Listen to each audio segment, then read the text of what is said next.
বিশ্বজুড়ে রমজান, দেশ আফগানিস্তান। রমজান মাস রহমতের মাস। দুনিয়া জুড়ে মুসলিম সম্প্রদায় রমজানের রোজা পালন করেন। রোজাদারের সবচেয়ে আনন্দের মুহূর্ত ইফতারির সময়। বিভিন্ন দেশের মানুষ নানাভাবে আলাদা খাবার ও সামগ্রী দিয়ে সম্পন্ন করেন ইফতার। কোথাও আবার একই দেশে অঞ্চলভেদে সেহরি ও ইফতার সামগ্রীতেও পার্থক্য দেখা যায়। আজ আমরা মুসলিম দেশ আফগানিস্তানের সেহরি ও ইফতারের আয়োজন নিয়ে কথা বলবো। মধ্য ও দক্ষিণ এশিয়ার দেশ আফগানিস্তান স্থলবেষ্টিত একটি দেশ। এর পশ্চিমে ইরান, দক্ষিণ ও পূর্বে পাকিস্তান, উত্তরে তুর্কমেনিস্তান ও উজবেকিস্তান এবং উত্তর পূর্বে তাজিকিস্তান ও চীন। আফগানিস্তানের বেশিরভাগ অঞ্চল পর্বতসংকুল।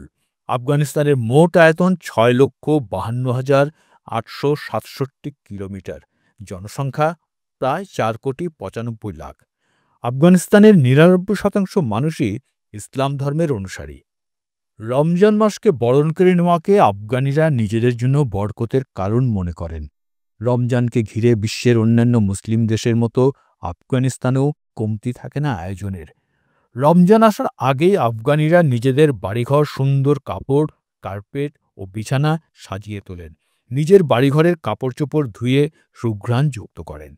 আফগানিস্তানে সরকারিভাবে রমজানকে স্বাগত জানানো হয়।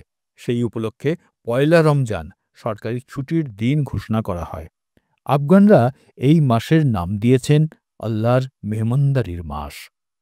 আফগানিস্তানের রোজার দৈর্ঘ্য বেশ দীর্ঘ হয়, প্রায় ১৭ ঘণ্টা। এই দীর্ঘ সময় পর তারা যে ইফতারের আয়োজন করেন, সেখানে রয়েছে আফগানদের নিজস্ব সংস্কৃতি। ইসলামী শরীয়তে সারা দিন রোজা থাকার পর ইফতারের রোজা খোলার নিয়ম মূলত খেজুর দিয়ে, কারণ খেজুর হল সুন্নতি ফল।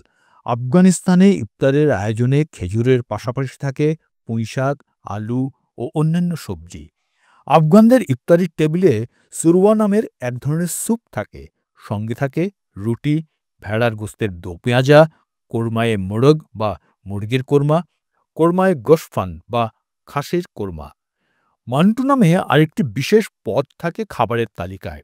এটি মূলত ভাপে রান্না করা পেঁয়াজ আর মুরগির পুরভর্তি ডাম্পলিং। মিষ্টি জাতীয় খাবারের মধ্যে থাকে শিরনি আর পায়েস। পুরো আফগানিস্তানে বড় ঐতিহ্য হচ্ছে কাবলি পোলাও। আফগানিদের ইফতারে পাকোড়া আর আমান্তু আঁশ থাকে। পাকোড়া বানানো হয় মুরগির গোস্ত, আলু ও ঘি দিয়ে। জুস আফগানিস্তানিদের ইফতার টেবিলে মধ্যমণি হয়ে থাকে।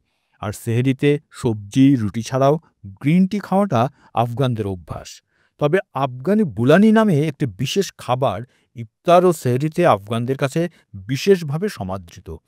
আফগানি বুলানি নামে বিশেষ রুটি অনেকটা আমাদের দেশের আলু পুরির মতো। ভেতরে আলু, পেঁয়াজ, বাদাম, সবজি দিয়ে এটি প্রস্তুত করা হয়। কোথাও কোথাও আমাদের দেশের সিঙ্গাড়ার মতো ভেতরে কলিজি বা ভেড়ার শুকনো গোস্তও ব্যবহার করা হয়। ধনী গরিব সবার কাছেই আফগানি বুলানির বিশেষ চাহিদা রয়েছে। ইফতারির পর সবাই দল বেঁধে ছোটেন মসজিদে। তারাবির নামাজে মুসল্লিদের ভিড় চোখে পড়ার মতো। মসজিদে চলে খাতেমে তারাবি, মসজিদে থাকে ইফতারের আলাদা আয়োজনও। বিশ্বের সব মুসলিম সম্প্রদায়ের কাছে রমজান মাস আনন্দ বয়ে আনে। সারাদিন রোজা রাখার পর ইফতারে থাকে বাহারি সব আয়োজন। কিন্তু আফগানিস্তানের অবস্থা একেবারেই ভিন্ন। দেশটির অর্থনৈতিক ভঙ্গুর অবস্থা বহু আগে থেকেই। ৩ বছর আগে তালেবান সরকার ক্ষমতায় যাওয়ার পর থেকে এই অবস্থা আরও নাজুক হয়েছে। দেশটিতে প্রাত্যহিক খরচসহ খাবারের দাম এখন আকাশ ছুঁয়েছে। দ্রব্যমূল্যের এ সর্বগ্রাসী প্রভাবে উধাও হয়ে গেছে আফগানিস্তানের রমজানের আমেজ। অর্থনৈতিক সংকটে থাকা মানুষগুলোর ইফতার বলতে কেবল চা আর রুটি। ২০২১ সালের ১৫ই আগস্ট যখন তালেবানরা ক্ষমতা গ্রহণ করে, তখন দেশটি ছিল বৈদেশিক মুদ্রাশূন্য দুর্ভিক্ষের একটি দেশ। অর্থনীতি ছিল যুদ্ধ বিধ্বস্ত। তালেবানরা দেশটির নিয়ন্ত্রণ নেওয়ার পর থেকে জীবনযাত্রার ব্যয় ও খাবারের দাম আকাশচুম্বী হয়েছে। জাতিসংঘের মতে প্রায় ২৮ মিলিয়ন আফগান নাগরিক বা জনসংখ্যার প্রায় ৭০% বেঁচে থাকার জন্য সাহায্যের উপর নির্ভরশীল। কিন্তু সেই সহায়তাও তারা এখন পাচ্ছে না।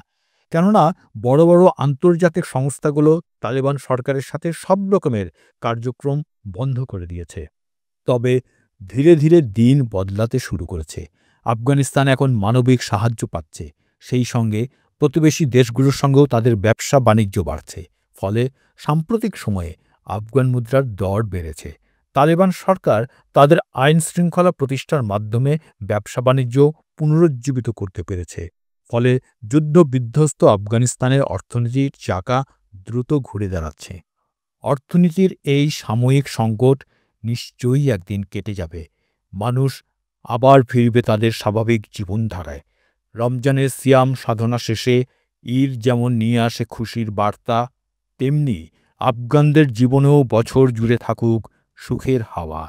আল্লাহ সুবহানাহু তাআলা এই পবিত্র মাসের ইবাদতের উসিলায় বিশ্বের মুসলিম জনগোষ্ঠীর জীবনে অনাবিল আনন্দ ভরিয়ে দিন, সকলের জীবনকে পূর্ণতা দান করুন। আমিন।